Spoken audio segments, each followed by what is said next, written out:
तुम्हाला माहित आहे का, रेणुका माता माहूरगडावर कशी आली? याची कथा अतिशय हृदयस्पर्शी आहे.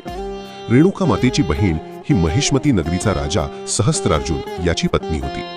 एकदा सहस्त्रार्जुन आपल्या सेनेसह प्रवास करत असताना जमदग्नी ऋषींनी त्याला आपल्या आश्रमात भोजनासाठी आमंत्रित केले.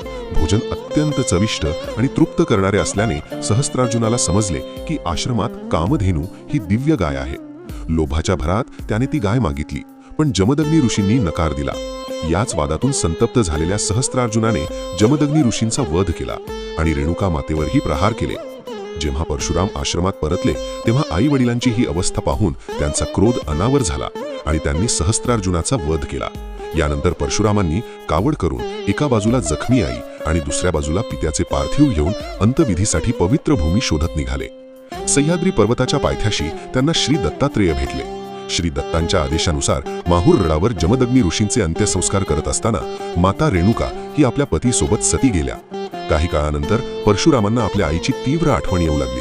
तेव्हा आकाशवाणी झाली की तुझी आई हळूहळू भूमीतून प्रकट होईल, पण तू मागे वळून पाहू नकोस.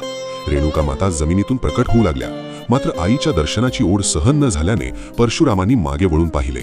त्या क्षणी फक्त रेणुका मातेचे मुखच प्रकट झाले आणि तेथेच स्थिर झाले. याच कारणामुळे आजही माहूरगडावर रेणुका मातेचे मुखस्वरूप पूजले जाते आणि ते महाराष्ट्रातील 3.5 शक्तिपीठांपैकी एक मानले जाते.